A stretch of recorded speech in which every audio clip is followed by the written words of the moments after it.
ይድረስ ለጠላቴ ንቆ የመተውን ያህል በቀል የለም ሲባል ሰምቻለሁ። ነገር ግን በጠላትና በምቀኛ ላይ አካላዊ ጥቃት ከማድረስ ይልቅ በመልካም ሁኔታ አእምሮና ሸብርቆ እየኖሩ ከመታየት የበለጠ ቀዝቃዛ በቀል የለም። ምክንያቱም ሰውን ሰው የሚበልጠው በትክክለኛ ምግባሩ፣ በመኖር ጥበቡ፣ በዘላቂው ዓላማው እንጂ በርካሽነቱ አይደለም። ሰዎችንም ለመጉዳት አትሞክር። በቃ ራስንም ላለማጣት ወስን። ልክ ካልሆነ አታድርግ። ያንተ ካልሆነም አትውሰድ። እውነት ካልሆነ አታውራ። ካላወክ ዝምታ ምረጥ። በተቻለ መጠን ለሰዎች ክፉ አታስብ። ሰው ላይ ጭቃ ቆንጥረ ልታቆሽሸው ስትሞክር መጀመሪያ የሚቆሽሸው ያንተ እጅ ነው። ራስህን ግን ሁሌም ከሰዎች ጋር ከማወዳደር ጠብቅ። ራስን ለመሆን ትክክለኛውን ውሳኔ መወሰን አለብህ። ማንም ሐዘንህን አይወስድብህም። ስለዚህ ለማንም ስትል ደስታን እንዲወስዱ አትፍቀድላቸው። ወዳቸዋለሁ። ሰላም ሰላም፣ እንዴት ናችሁ? ውድና የተከበራችሁ በመላው ዓለም የምትገኙ ኢትዮጵያውያን እንዲሁም ኤርትራውያን የቻናሌ ቤተሰቦች እንዴት ናችሁ? እግዚአብሔር ይመስገን እኔ በጣም ሰላም ነኝ። በያላችሁበት ሰላም፣ ፍቅር፣ ጤና እመኝላችኋለሁ። ፈጣሪ አምላክ ሀገራችንን ሰላም እንዲያደርግልን፣ ህዝባችን ይጠብቅልን። ሁላችንም በየሃይማኖታችን እንጸልይ እያልኩኝ ይህን ቪዲዮ ስትጀምሩ እንደተለመደው ላይክ፣ ሼር፣ ሰብስክራይብ በማድረግ ሰብስክራይብ ስታደርጉ የደወል ምልክቷን በመጫን ቤተሰብ ትሆኑ ዘንድ በአክብሮት እየጋበዝኩ የተሰማችሁን ሀሳብ አስተያየት በኮሜንት እንድትሰጡኝ እያልኩኝ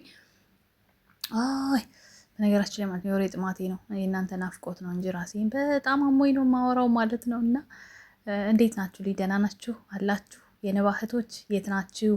ላይክ እያረጋችሁ ቪዲዮን ጀምሩ፣ ሼር አድርጉ። ነባዬ እንግዲህ ዛሬ ትመጣለች። ቆይ ሰዓቷ መስተካከል አለበት። አናላይቲክሷን አይታ 10 ሰዓት ምናምን አይመስለኝም። የብዙዎቻችን አናላይቲክስ ዩቲዩብ የሚያስቀምጠው ሰዓት ከ7 ሰዓት፣ በዱባይ 7 ሰዓት፣ በኢትዮጵያ 12 ሰዓት ከዛ በኋላ ነው ቪዲዮ ቫይራል የሚወጣው። እና እስኪ ይሄን ነገር በውስጥ የምታወሯት እንትን በሏት ማለት ነው፣ አሳወቋት። ለምን ጊዜዋን ቪዲዮ መልቀቅ ያለባት ከ7 ሰዓት በኋላ ነው። የብዙዎቻችን እንደዛ ስለሆነ ማለት ነው። በተረፈ ነባዬ እንግዲህ ዛሬ ሰበር ዜና ይዛ የመጣችሁ ምንድን ነው? ሳምሪ ምንድን ነው የሰማሽው? ምን ሊሆን ይችላል ልትሉ እንችላላችሁ። እና እንግዲህ ሰበር ዜናው እንደምታዩት እጇ ላይ ፓስፖርት ይገኛል። ፓስፖርቱ ለምንድን ነው ብዙዎቻችሁ ስደት በቃ እየተንጫጫችሁ እየጮኋችሁ ነው። በፍጹም ይሄ አይሆንም፣ እንዳታርጊው እንዳታስቢው እያላችኋት ነው። እና እኔም እንግዲህ ጥቂት ልላት ነው የመጣሁት ማለት ነው። ቪዲዮውን አይተን በኋላ ስለ ቪዲዮ በሰፊው እንሰጣለን። ነገር ግን አሁን ጥቂት ማለት የምንፈልገው ነገር ነባዬ ወደ ካናዳ ልትሄድ ነው። ከኔ የሚደበቅ ሚስጥር የለም። እሺ አይዟችሁ። ስደት አረብ ሀገር ምናምን አይደለም። ለማንኛውም ለጨዋታ ያገል ነው። ካናዳም ይሁን የትም ይሁን አረብ ሀገርም ይሁን በቃ ፓስፖርት ይዛለ የበጇና የብዙዎቻችን ግምት ልትሰደድ እንደሆነ ምናምን አይነት ነው። ደግሞም እውነት ነው፣ ያሰኛል፣ ያስብላል። እና ነባዬ እኛ እንደዚህ ከጎንሽ ሆነን እያገዝንሽ እየደገምሽ በዚህ እድሜሽ ስደት ለመምጣት ካሰብሽ በጣም ነው የምናደድብሽ። እውነት ለመናገር ነው ሴት ልጅ ነገሮችን ስትጋፈጥ ነው ደስ የሚለኝ። የመሸሽ ነገሮችን መሸሽ የለብሽም። በቃ ድህነትሽን ችግርሽን ግፍጥ ብለሽ በሀገርሽ እንድትወጭ ነው የምፈልገው እንጂ እንደኛ የልጅነት እድሜሽን በስደት እንድትጨርሽ በፍጹም አልፈልግም ማለት ነው። ስደትን ያየ እናውቀዋለን። ሄደን ሀገራችን ተረጋግተን እንኳን መኖር አንችልም። 3 ዓመት 2 ዓመት ተቀምጠን ልናራክፈን እንደገና ነው የምንመለሰው። 3-4 ዓመት ደህና፣ በ10 ዓመቱ የተመለሰ ጓደኛለች ብታምኑ ባታምኑ ማለት ነው። እና ማንንም አልመክርም እኔ ስደት እንዲቀምስ፣ ማንንም ማለት ነው። ለጠላቴም አልመኝ ስደት እንዲቀምስ። እና ስደትን እንዳታስቢው። ዩቲዩብሽ እየተንቀሳቀሰ ነው። አሁን አሪፍ እየሄደልሽ ነው። ጥሩ ሰው፣ ደህና ሰው፣ ጠንካራ ሰው ፈልገሽ ዩቲዩበርም ባይሆን በአካባቢሽ ላይ ካሉ ልጆች ጋራ ቪዲዮ አሪፍ ቪዲዮ እንድትሰሪልኝ ነው እንጂ የምንፈልገው ስደት እንድትመርጭ እንድታስቢ አንፈልግም በፍጹም።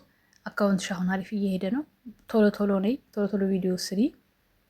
ከዛ ውጭ ግን ስደት የምትባለዋን ነገር እንዳታስቢያት። ማታ ቪዲዮሽን አይቼ በሰፊው መለስበታለሁ። አሁን ግን ፓስፖርቱን ሳይ አላስችል ስላለኝ ብዙዎቻችሁን እንትን ስለሆነ የብዙዎቻችሁ ጭንቀት ስለሆነ እስኪ እኔም ጥቂት ልበላቸው ብዬ ነው የመጣሁትኝ። እና ቪዲዮዋን ካየን በኋላ ደግሞ እንመለሳለን።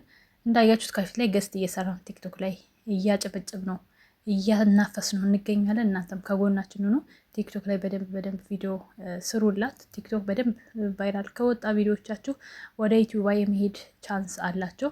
እንዳያችሁት አሁን እንኳን በዚህ ሰሞን አስቡት ስንት ሰብስክራይብ ማምጣት እንደቻለን። እና በዛ እንስራ። ወዳችኋለሁ። እስከ ማታ መልካም ጊዜ ቻው ቻው።